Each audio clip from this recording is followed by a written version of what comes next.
बंगाल में बाबरी को लेकर पहले से ही घमासान जारी था। इन सब के बीच टीएमसी से सस्पेंड किए गए विधायक हुमायूं कबीर ने बड़ा दावा किया, जिसके बाद बाबरी को लेकर विवाद और भी ज्यादा बढ़ सकता है।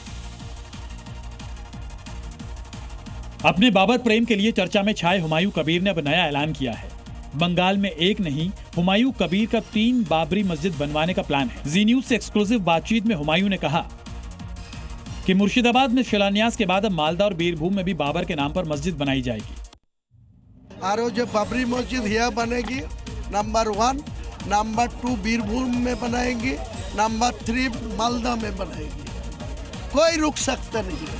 मतलब पूरे बंगाल में बनेगा, हर जगह बनेगा। बंगाल में कोई होगा नहीं, न होगा। मैं मुर्शिदाबाद में बेलडंगा में जमींदारी लेके बनाने के बाद फिर दूसरा रामपुरहाट में बीरभूम में कोई अच्छा जाएगा लेके वहाँ भी एक बनाएंगे, मालदा में भी एक बनाएंगे। तीनों बाबरी मस्जिद बंगाल में होगी।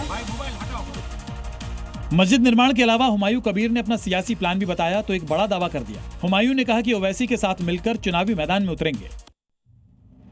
ओवैसी से भी बड़ा चेहरा लोग हुमायूं कबीर को मानने लगे। अरे ओवैसी मेरा बड़ा भाई है, वो बैरिस्टर है, वो एमपी है, तो उनको साथ में गठबंधन करके बंगाल में टीएमसी को क्षमता से हटाने के लिए मैं ये गठबंधन करेंगे।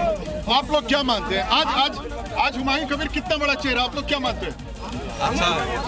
जिंदाबाद जिंदाबाद। और इस वक्त एक और बड़ी खबर आपको बताते हैं। देखिए, बाबरी के निर्माण पर बागेश्वर धाम के पीठाधीश्वर पंडित धीरेन्द्र शास्त्री ने बड़ा बयान दे दिया है। बाबा बागेश्वर ने कहा कि पूजा स्थल बनाने से कोई ऐतराज नहीं है, आक्रांता का नाम नहीं होना चाहिए। ये देश बाबर का नहीं बल्कि रघुवर का है। तो ये बड़ा बयान धीरेन्द्र कृष्ण शास्त्री की ओर से। आस्था पूजा स्थल बनाना बुरा नहीं है, लेकिन विदेशी आक्रांताओं के नाम से बनाना ये इस भारत का दुर्भाग्य है। इस भारत का दुर्भाग्य है। इसलिए विदेशी आक्रांताओं के नाम से ना बनाए, बाकी आस्था के केंद्र बनाने की बात। इससे पहले सनातन संसद के मंच से धीरेन्द्र शास्त्री ने हिंदू एकता और हिंदू राष्ट्र की शपथ दिलाई। वो बयान भी चलिए आपको सुनवाते हैं। इस गीता के ज्ञान से अर्जुन ने कौरवों की सेना को धराशायी किया था। हमें पक्का भरोसा है, भारत का हिंदू पढ़ेगा गीता, जिएगा गीता, तो सनातन विरोधियों को धराशायी करे। पश्चिम बंगाल के पागलों और हिंदुओं, यदि तुम एकता करोगे तो भारत हिंदू राष्ट्र होकर के रहेगा। भारत को आप निर्णय करना होगा। आप लोगों को गजवाए हिंद चाहते हो या भगवाए हिंद चाहते हो? भारत में तनातनी चाहते हो या सनातनी चाहते हो?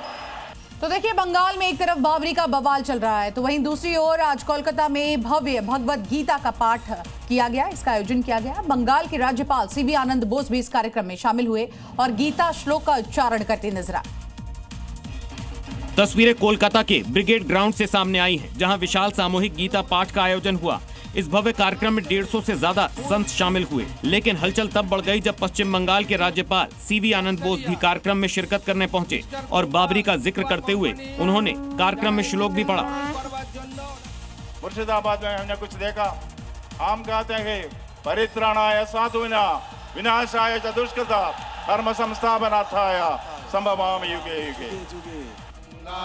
कार्यक्रम का नाम पंचलाख कंठे गीता पाठ रखा गया है। इस भव्य दिव्य आयोजन में 5 लाख लोगों के पहुंचने का दावा किया जा रहा है। पूरा मैदान भगवा में नजर आया। कार्यक्रम में बागेश्वर धाम के पीठाधीश्वर पंडित धीरेन्द्र कृष्ण शास्त्री भी मौजूद रहे। उनके साथ साथ साध्वी रितंबरा के साथ ही बीएचपी के दिग्गज नेता भी इस कार्यक्रम में शामिल हुए। इस आयोजन में ज्ञानानंद महाराज जी मुख्य अतिथि के तौर पर शामिल हुए। सामूहिक गीता पाठ कार्यक्रम सनातन संस्कृति संसद ने आयोजित किया है। सामूहिक गीता पाठ के उद्देश्य को आयोजक बंगाल की आध्यात्मिक परंपरा को सामने लाने और समाज में सौहार्द का संदेश देना बता रहे हैं।